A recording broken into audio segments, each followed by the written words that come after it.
Students, how are you. आज हम कक्षा 6 विषय हिंदी पाठ क्रमांक 6 पढ़ने जा रहे हैं।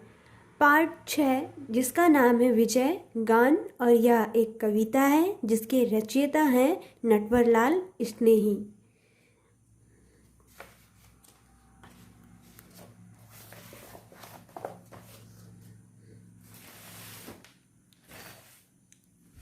विजय गान, पाठ 6 विजय गान, और इसे लिखने वाले हैं नटवरलाल स्नेही। तो पाठ का केंद्रीय भाव। प्रस्तुत कविता में कवि ने युवाओं को विजय पथ पर चलने का आह्वान किया है। मानव जीवन महासंग्राम है, इसमें अनेक बाधाएं आती हैं। इन बाधाओं पर विजय प्राप्त करने के लिए मनुष्य को बड़ी सावधानी के साथ साहसपूर्वक चलने की आवश्यकता है। यह कार्य तलवार की धार पर चलने के समान कठिन है। त्याग, समस्या और सुदृढ़ संकल्प के बल पर मनुष्य जीवन में सफलता प्राप्त कर सकता है। ये विजय गान पाठ का कविता का केंद्रीय भाव था। अब हम विजय गान कविता को पढ़ेंगे। पहला पैराग्राफ दिया है, संभल संभल कर चलो वीरवर, तलवारों की धारों पर। इधर उधर है खाई कुएं, ऊपर है सूना अंबर। बरस रही बाधाएं पथ में, उमड़ उमड़ कर धारों से। वीर सिंधु के पार उतरते, प्राणों की पतवारों से। टकराने दो सिंधु हिमाचल, सूर्य चंद्र अवनी अंबर। संभल संभल कर चलो चलो वीर, तलवार की धारों पर। सेकंड पैराग्राफ है, पापों से संतप्त धरा का पाप ताप में जलने दो। घुमड़ घुमड़ कर नभ मंडल को नित अंगार उगलने दो। जल जाएगा पास पुराना पर्वत सता अंचल जर्जर। संभल संभल कर चलो वीरवर, तलवारों की धारों पर। ये सेकंड पैराग्राफ। थर्ड पैराग्राफ है, छूने पाए मोह न तुमको, बनो तपस्वी लो हृदय। काल स्वयं डर जाए देखकर, ध्रुव से भी ध्रुवतर निश्चय। हो अगस्त्य क्या कठिन सुखाना, बाधा का दुर्दम सागर। संभल संभल कर चलो वीरवर, तलवारों की धारों पर। ये विजय गान कविता की कविता थी। ठीक है, आप लोग स्वयं भी एक बार रीड करके देखें। तो आइए अब हम इस पैराग्राफ के मीनिंग अर्थ समझते हैं। ठीक है, तो ये जो पद्यांश है ये हमारी पाठ्य पुस्तक भाषा भारती के पाठ 6 विजय गान से है, और इसके रचयिता कौन है? नटवरलाल स्नेही जी। तो इन पद्यांश में कवि ने नव युवकों, नव विद्यार्थियों, नव जवानों से को सावधानी पूर्वक जीवन पथ में आगे बढ़ने का आह्वान किया है। ठीक है, तो बोलते हैं नटवरलाल स्नेही जी, हे वीर जवानों, तुम्हें तलवारों की धार पर संभल कर चलना है। तुम्हें तलवारों की धार पर संभल कर चलना है। जीवन संघर्षों से भरा हुआ है। जीवन किन चीज़ों से भरा हुआ है? संघर्षों से भरा हुआ है। इधर कुआं तो उधर खाई है। अगर ऊपर सूना आसमान है, जीवन पथ में अनेक बाधाएं हैं। जो वीर पुरुष होते हैं वे अपने साहस के बल पर समुद्रों को भी पार कर लेते हैं। उनके प्राण पतवारों का काम करते हैं। आज समुद्र और हिमालय को आपस में टकराने दो। सूर्य और चंद्रमा को मिलने दो। पृथ्वी और आकाश को निकट आने दो। हे वीर, तुम्हें संभल कर धैर्य पूर्वक आगे बढ़ना है। तुम्हें तलवारों की धारों पर चलना है। तो ये हमारे पहले पैराग्राफ का अर्थ था। ठीक है, अब सेकंड पैराग्राफ जिसमें कवि ने नव युवकों को आह्वान करते हुए कहा है कि जीवन पथ में सुदृढ़ संकल्प पूर्वक एवं सावधानी से आगे बढ़ना है। कवि कहते हैं कि वर्तमान में पृथ्वी पर पाप चरण बढ़ गया है। वर्तमान में पृथ्वी में पाप का चरण बढ़ गया है। कैसा हो गया है? बढ़ गया है। पाप बहुत ज़्यादा हो रहे हैं। लोग पाप कार्य करने में तनिक भी डरते नहीं हैं, बुरे कार्य करने में बिल्कुल भी संकोच नहीं करते हैं, तनिक भी थोड़ा सा भी डरते नहीं हैं। संसार में दुख बढ़ गया है, संसार में दुख बढ़ गया है। तुम्हें इन सबसे भयभीत नहीं होना है, तुम्हें इन सबसे भयभीत नहीं होना है। आकाश मंडल को आग के गोले की वर्षा करने दो, एक दिन समस्त पुराने बंधन जलकर नष्ट हो जाएंगे, पराधीनता का अंत हो जाए। अतः हे वीर युवक, तुम धैर्यपूर्वक काम लो, संयम धारणा करो, सुदृढ़ संकल्प करो, तुम्हारे जीवन की समस्याओं का अंत शीघ्र ही होगा। कवि कह रहे हैं कि हे वीर, तुम्हें सुदृढ़ संकल्प करना है, संयम धारण करना है। जो तुम जब इन सब चीज़ों को धैर्यपूर्वक कर लोगे तो तुम्हारे जीवन की समस्याओं का अंत शीघ्र ही हो जाएगा। ये था सेकंड पैराग्राफ का अर्थ। अब है थर्ड पैराग्राफ। थर्ड पैराग्राफ में कवि कहते हैं सुदृढ़ संकल्प करके जीवन में आगे बढ़ने की प्रेरणा करो। तो फिर कवि कहते हैं कि हे युवकों, तुम्हें मोह छू भी ना पाए, हे युवकों, तुम्हें मोह छू भी ना पाए, तुम्हें तपस्वी के समान सहनशीलता बनना है, तुम्हें तपस्वी के समान सहनशीलता बनना है। हृदय को फौलाद के समान कठोर बनाना है, हृदय को फौलाद के समान, पत्थर के समान कठोर बनाना है। तुम्हें कठोर श्रम, दृढ़ संकल्प और धैर्य को लेकर देखकर यमराज भी डर जाएगा। तुम्हारा जो धैर्य होगा, दृढ़ संकल्प होगा, जो तुम्हारा कठोर श्रम होगा, उसे देखकर यमराज भी डर जाएंगे। तुम्हारे संकल्पों में कठोरता होनी चाहिए। जो तुम संकल्प करते हो, जो तुम प्रण करते हो, उसमें क्या होना चाहिए? कठोरता होना चाहिए, निश्चय होना चाहिए। तुम्हें अगत्य ऋषि के समान महान साधक बनकर बाधाओं को पार कर जाना है। हे वीर जवानों, तुम्हें धैर्यपूर्वक जीवन के पथ में आगे बढ़ो। जीवन संघर्षों से भरा हुआ है, तुम्हें अपने बाहुबल और बुद्धिबल के द्वारा विश्व के संघर्षों पर विजय प्राप्त करना है। तो ये था विजयगान जो नटवरलाल स्नेही जी देश के नौजवानों, नवयुवकों से सुदृढ़ और कठोर श्रम करने के लिए आह्वान कर रहे हैं। तो आपको पोयम का अर्थ समझ में आया?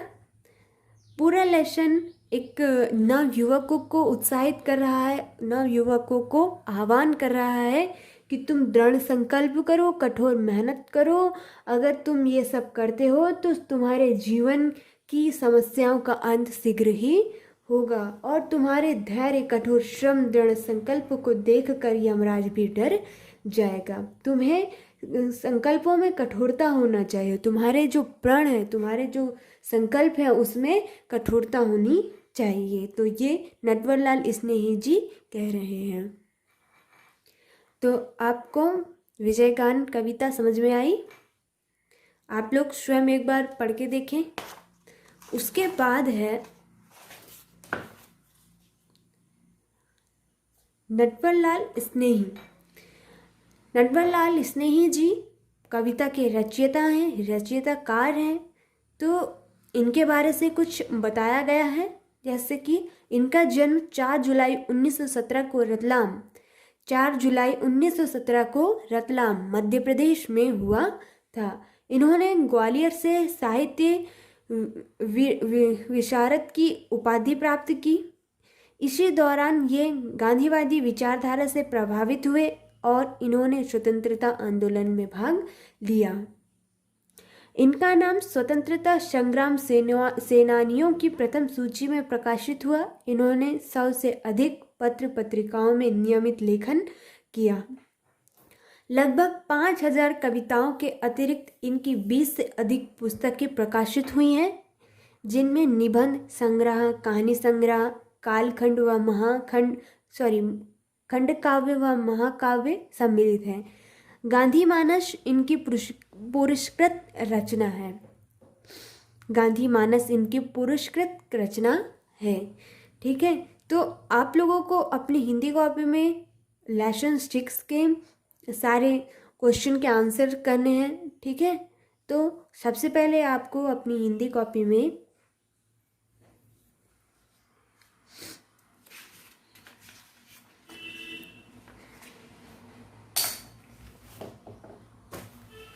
ये देखिए, ठीक है, ये एक बच्चे की कॉपी है, ठीक है।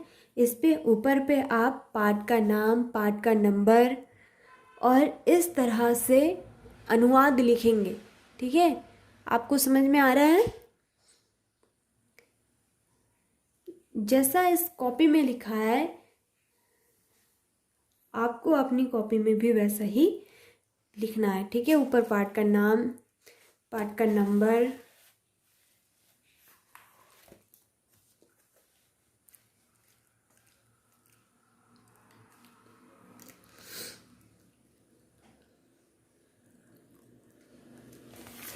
ये जो पद्यांश दिए हुए हैं ये उनके अर्थ हैं, ठीक है।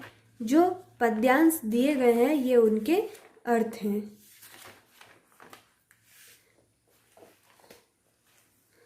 सबसे पहले आपको पाठ का नाम, पाठ का नंबर डाल के पहले केंद्रीय भाव, फिर उसके बाद शब्दार्थ। आपको अपनी हिंदी कॉपी में पहले पाठ का नाम, केंद्रीय भाव, उसके बाद शब्दार्थ, फिर टिप्पणी लिखना है। ये जो तलवार की धार पर चलना एक मुहावरा है जिसका अर्थ है बहुत मुश्किल या चुनौतीपूर्ण कार्य करना।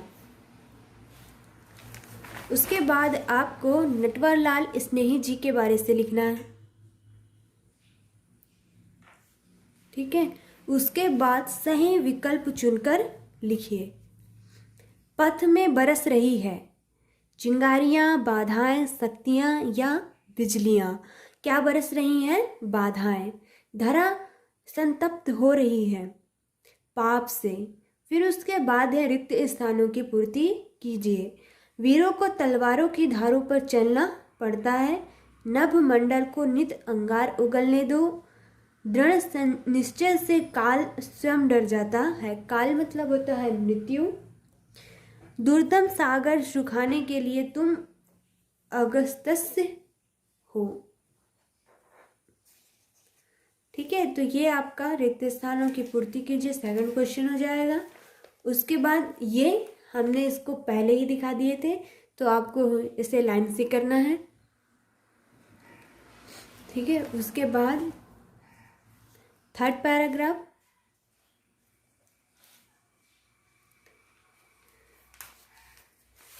उसके बाद आपको क्वेश्चन के आंसर करना है कि वीरों के पथ में क्या बरस रही है। वीरों के पथ में बाधाएं बरस रही हैं। अंगार उगलने के लिए किससे कहा गया है? अंगार उगलने के लिए नभ मंडल से कहा गया है। कवि किससे किसको टकरा देना चाहता है? कवि समुद्र को, हिमालय, सूर्य और चंद्रमा तथा पृथ्वी और आकाश को परस्पर टकरा देना चाहता है। कवि तपस्वी बनने के लिए क्यों कह रहा है? कवि तपस्वी बनने के लिए इसलिए कह रहा है कि तपस्वी को किसी प्रकार का मोह नहीं होता। तपस्वी को किसी प्रकार का मोह नहीं होता। प्राणों की पतवार से कवि का क्या आशय है? प्राणों की पतवारों से कवि का यह आशय है कि पुरुष अपने प्राणों के बल पर संसार सागर को पार कर लेते हैं। वीरों से काल कब डरने लगता है? वीरों से काल तब डरने लगता है जब उनके मन में किसी कार्य को करने का दृढ़ संकल्प होता है। विजयगान कविता का सार लिखिए। विजय मानव जीवन में अनेक समस्याएं आती है। इन समस्याओं पे कर्मठ, सुदृढ़ संकल्प पुरुष हो विजय प्राप्त करने में समर्थ होते हैं। उसके बाद है भाषा की बात। यहाँ पे वर्तनी शुद्ध करके लिखना है, जैसे कि वीरवार को वीरवर लिखें, निश्चय गलत लिखें, तलवर लिखें, आपको तलवार लिखना है। अंगार, यहाँ अंगार लिखे, आपको अंगार सही ढंग से लिखना है। फिर उसके बाद वाक्यों में प्रयोग करना है, ठीक है। तो हिमालय, मंडल, अंबर, हृदय। उसके बाद लास्ट क्वेश्चन दिया हुआ है कि कविता की पहली पंक्ति में संभल संभल कर का प्रयोग हुआ है। ऐसे अन्य शब्दों को छांटिए जिनमें एक ही शब्द का 2 बार प्रयोग हुआ हो, ठीक है। ये आपका लास्ट क्वेश्चन है 4 वाला। यहाँ तक आपको अपनी हिंदी कॉपी में करना है, ठीक है। आप एक बार कॉपी भी देख लिया करें, सॉरी बुक भी देख लिया करें, ठीक है। ये सारे क्वेश्चन हमने आपको आपकी कॉपी में बता दिया है, ठीक है। आप अपनी हिंदी कॉपी में फिलअप कीजिए और हमसे चेक करवाइए, ठीक है। आप उसे रिटर्न सेंड कीजिए और राइटिंग सुंदर बनाइए। हमने कुछ बच्चों की कॉपियाँ चेक किए हैं, बहुत ही गंदा लिख रहे हैं, बहुत ही बुरा। और गलतियाँ ना कीजिए, और गलतियाँ होती हैं तो उस पर ज़्यादा डार्क कलर ना कीजिए। कॉपियाँ बहुत गंदी आ रही हैं, हमें निराशा हो रही है।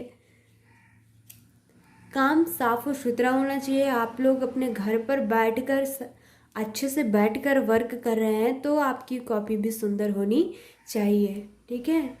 नेक्स्ट टाइम जिस भी बच्चे की कॉपी आए वो साफ क्लीन होनी चाहिए, राइटिंग बहुत ही सुंदर होनी चाहिए, ठीक है। तो आप लोग को लेसन 6 विजयगान समझ में आया।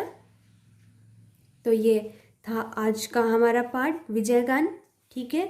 कल हम 7 लेसन पढ़ेंगे। 7 लेसन का क्या नाम होगा?